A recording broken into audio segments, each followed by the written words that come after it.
दोस्तों, अगर मैं आपको एक सवाल पूछूं, क्या आपने भगवान को देखा है?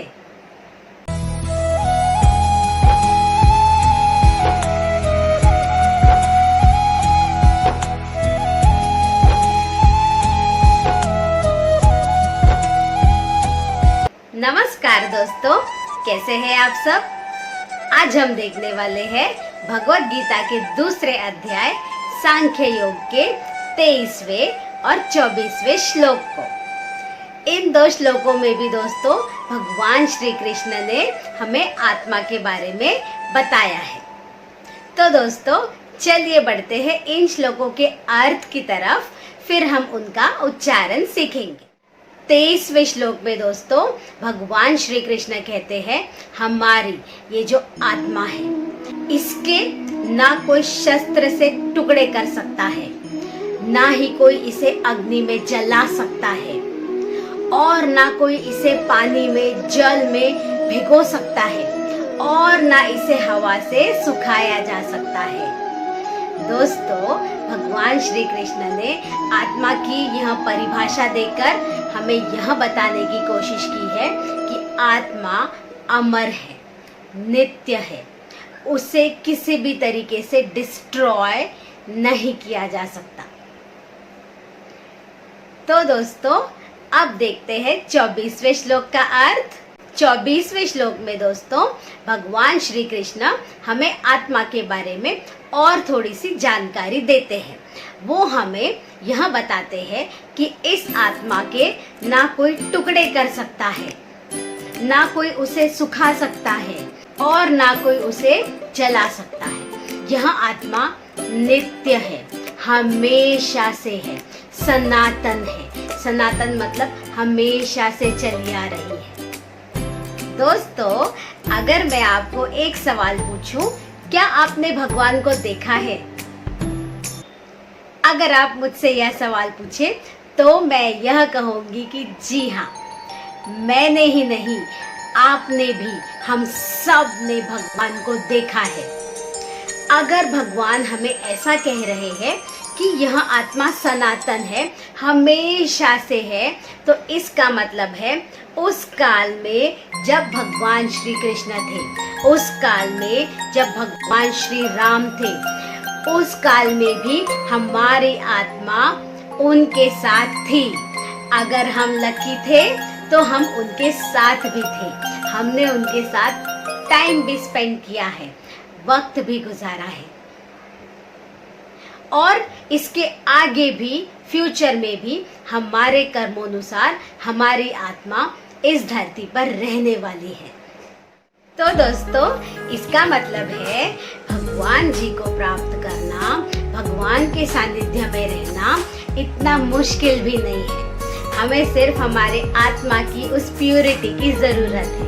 हमें जरूरत है कि हम भगवान पर विश्वास रखें और वो हमारे साथ हमेशा रहेंगे, जैसे कि हमारी आत्मा उनके साथ किसी न किसी वक्त जरूर थी दोस्तों।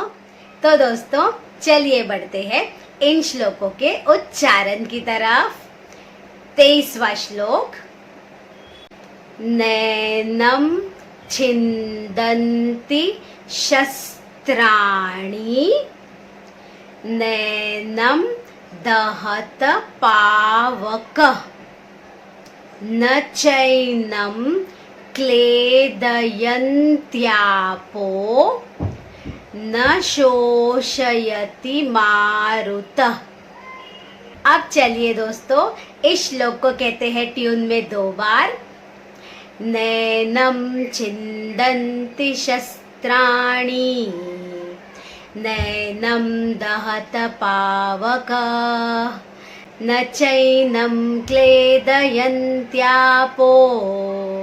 न शोषयति मारुतः।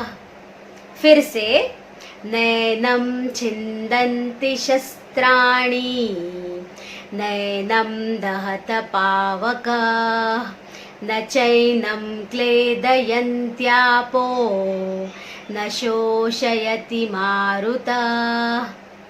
अब चलिए बढ़ते हैं 24वें श्लोक की तरफ। 24वें श्लोक में दोस्तों दोनों लाइन में बड़े बड़े वर्ड्स हैं जिनको हम हाफ और हाफ में स्प्लिट करके पढ़ेंगे ताकि हम उसे ट्यून में गा सकें। 24वें श्लोक में दोस्तों पहला वर्ड जो बहुत बड़ा है उसे हम स्प्लिट करेंगे अच्छेद्यो यमदायो यम, म के बाद में स्प्लिट करेंगे। म का आधा इस तरफ लेंगे और उसका अ जाएगा सेकेंड हाफ के साथ में। तो हमारी लाइन ऐसी होगी अच्छेद्यो यमदायो यम अक्लेद्यो शोष्य एव च।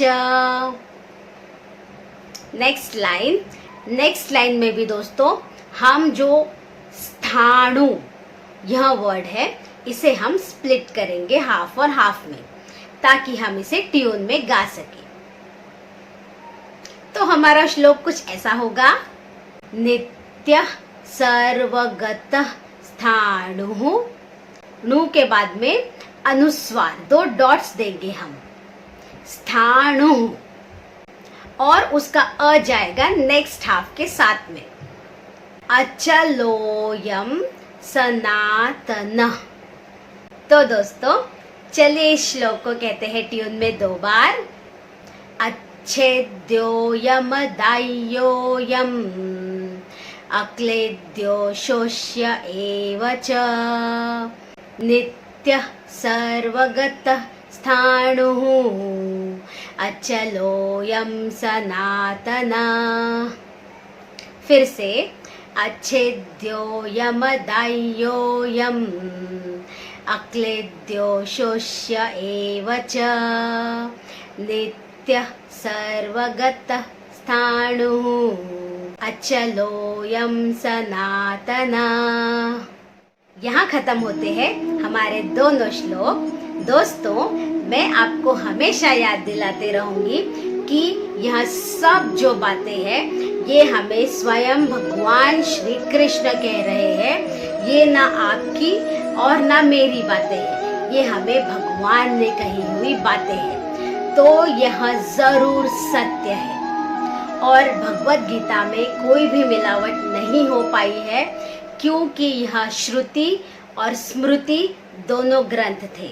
इसका मतलब है यह श्लोक लोगों को अच्छी तरह से याद थे, इसीलिए इन श्लोकों में मिलावट नहीं हो पाई है। तो यह जेन्युइन नॉलेज है भगवान का, इसमें कुछ चेंजेस नहीं हुए हैं। तो दोस्तों भगवत गीता रोज पढ़िए और अपने जीवन में हो रहे सुंदर चेंजेस को ऑब्जर्व कीजिए। यहाँ तक देखने के लिए और मुझे हमेशा सपोर्ट करते रहने के लिए धन्यवाद।